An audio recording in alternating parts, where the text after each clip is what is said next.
I got my hands on the actual agreement between Ukraine and the United States, this whole minerals deal. And I'm going to read it over with you and talk about it several pages long. I want to talk about this because it is extremely confusing, mostly because A, this is not a done deal, and B, this just seems like a framework that could be turned into a deal down the line. And so stick with me here. Let's flush it out and let's understand what exactly is happening. Now, you probably saw different reports here. You probably saw that this deal is now being made. Zelensky is coming to the United States. There's no security guarantees. A lot of this is true. A lot of it's not true. First is the deal's not done yet. Okay. This came out. The Ukrainian parliament needs to read it and vote on it. And then from there, something can be signed. More than likely, it was estimated Zelensky would be coming on Friday.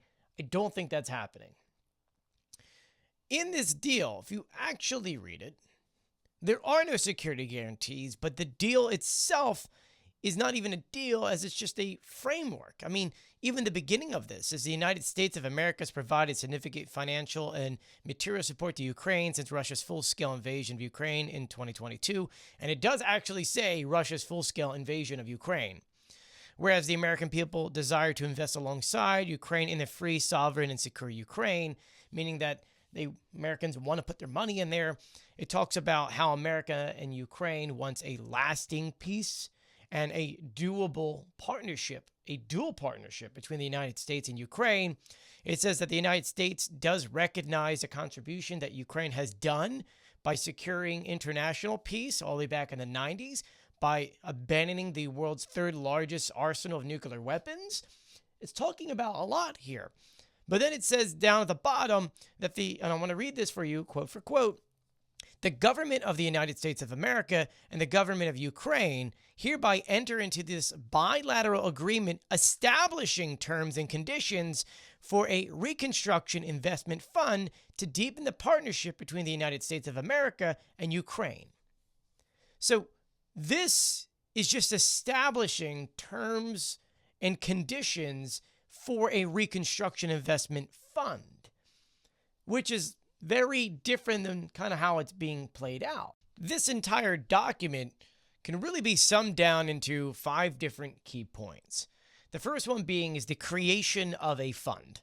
The U.S. and Ukraine will jointly establish and manage a quote-unquote Reconstruction Investment Fund to finance building efforts.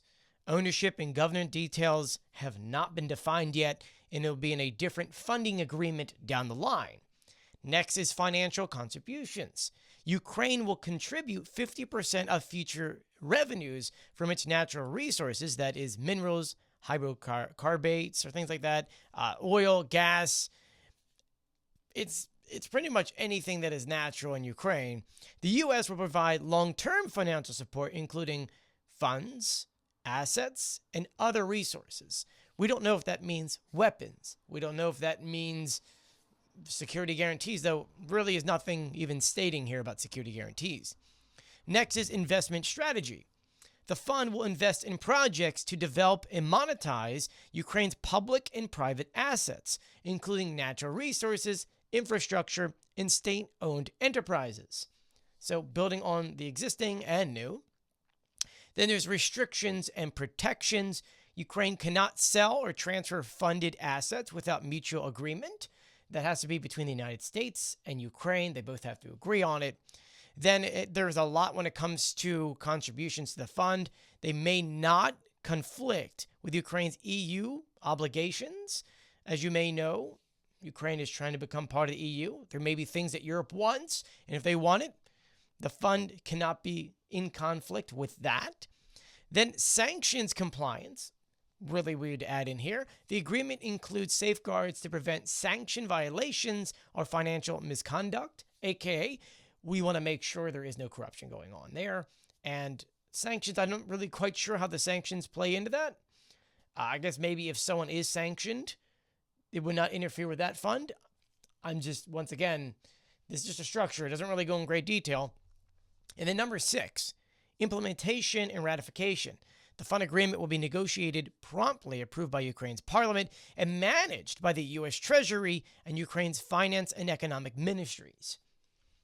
There's a lot in there. And weirdly enough, it doesn't per se talk about security guarantees for Ukraine. At the same time, it does. And I want to read this quote for you. The government of the United States of America supports Ukraine's efforts to obtain security guarantees needed to establish lasting peace. Participants will seek to identify any necessary steps to protect mutual investments as defined in the fund agreement. So there is no per se security guarantee put in place here. Like, hey, we're going to put patriots, we're going to do this, we're going to do that. But the government of the United States supports Ukraine's efforts to obtain security guarantees. We know that Donald Trump did say during a cabinet meeting today that security guarantees will be sent over by Europe, since they're the ones, that's their neighbor. But if it is U.S. assets being put in there, there needs to be that U.S. aspect of security guarantees.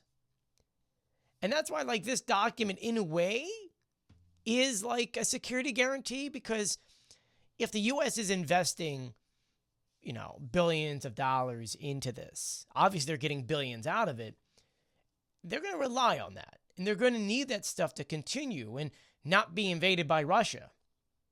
So there's going to have to be something in place so that Russia doesn't attack these places, some of which are in destroyed areas, some of which have been destroyed by Russia.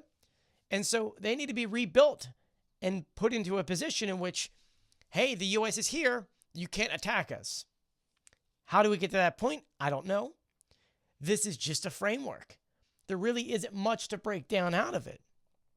And now you're probably hearing things like, well, they actually going to sign this. Donald Trump said there's no security guarantees for Ukraine in this. And I mean, you saw the Ukrainian prime minister today do an interview at the Times, and he said, quote, Kyiv is not considering signing a mineral agreement with the U.S. without linking it to security guarantees. And this is already included in the draft agreement. That is, once again, it's in there, but it's not. He also said this is a preliminary agreement that provides for the creation of an investment fund for Ukraine's reconstruction, where Ukraine and the United States will jointly manage and fund it. The agreement is directly tied to security guarantees. Neither the president nor the government will consider this agreement without any security guarantees for Ukraine.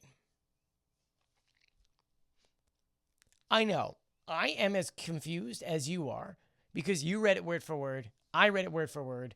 We've got both sides talking about it, though the United States is making it seem like this is a done deal, but there are no security guarantees, though it talks about security guarantees. This might just be an agreement to make another agreement down the line. That's what it seems like. And I guess maybe I thought this was more substantial, but it feels like an agreement to make an agreement down the line. Like, yes, we're going to go into this partnership. Let's put things together. We'll figure out things down the line. And then from there, we can make another agreement.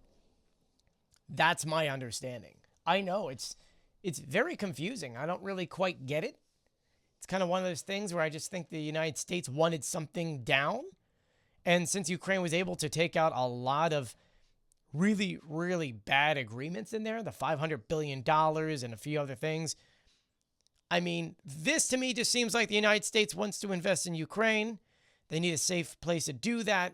They need to partner up with companies, and the United States needs minerals, and this is the beginning of that. But I don't know. This is probably the most confusing agreement I've ever read. But let me know what you think about this in the comment section below. Please share my videos and follow me for more.